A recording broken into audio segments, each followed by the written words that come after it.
रामायण की सबसे हृदयस्पर्शी घटनाओं में से एक शबरी और श्री राम की भेंट है। ये कहानी हमें सिखाती है कि ईश्वर के लिए जाति, वर्ण या सामाजिक स्थिति का कोई महत्व नहीं है। वे केवल सच्चे प्रेम और अटूट भक्ति के भूखे हैं। शबरी का प्रारंभिक जीवन और प्रतीक्षा।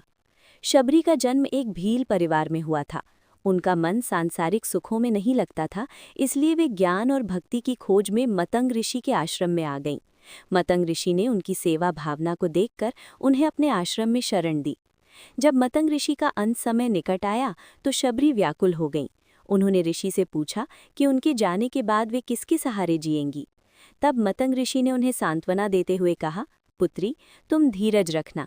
इसी आश्रम में एक दिन स्वयं भगवान विष्णु के अवतार श्री राम तुमसे मिलने आएंगे। तब तक तुम अपनी भक्ति जारी रखो। वर्षों का लंबा इंतजार। ऋषि के वचनों पर शबरी को पूर्ण विश्वास था। वे बूढ़ी हो गईं, बाल सफ़ेद हो गए और शरीर कमज़ोर हो गया, लेकिन उनकी आंखों की ज्योति राम की प्रतीक्षा में कम नहीं हुई।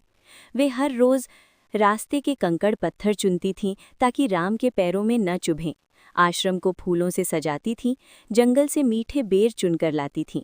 वे हर दिन यही सोचती थीं कि शायद आज मेरे प्रभु आएंगे। ये प्रतीक्षा कुछ दिनों या महीनों की नहीं, बल्कि कई दशकों तक चली। श्री राम का आगमन और जूठे बेर का प्रसंग। माता सीता की खोज करते हुए श्री राम और लक्ष्मण मतंग ऋषि के आश्रम पहुंचे। शबरी की वर्षों की तपस्या सफल हुई। अपने आराध्य को सामने देखकर शबरी की आंखों से अश्रुधारा बहने लगी। उन्होंने प्रभु के चरण धोए और उन्हें बैठने के लिए आसन दिया। इसके बाद जो हुआ वो भक्ति के इतिहास में अमर हो गया। शबरी ने राम को खिलाने के लिए जो बेर इकट्ठे किए थे, उन्हें वे चख चख कर देने लगी। वे एक बेर चखतीं, अगर वो मीठा होता तो राम को देतीं और खट्टा होने पर फेंक देतीं। वे नहीं चाहती थीं कि उनके प्रभु को एक भी खट्टा फल खाना पड़े।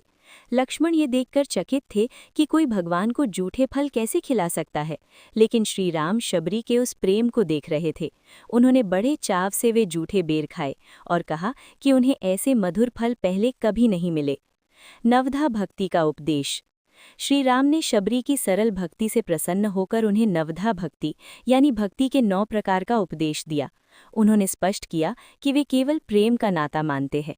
अंततः श्री राम के दर्शन पाकर और उनकी आज्ञा से शबरी ने योग शक्ति के माध्यम से अपना देह त्याग दिया और मोक्ष प्राप्त किया। इस कहानी की सीख।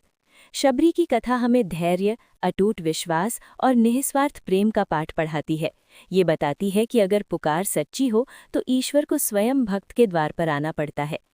जाति पाति कुल धर्व बड़ाई, धन बल परिजन गुण चतुराई। अर्थात भगवान धन, बल या जाति नहीं, केवल प्रेम देखते हैं। वीडियो अच्छी लगे तो लाइक, सब्सक्राइब जरूर करें।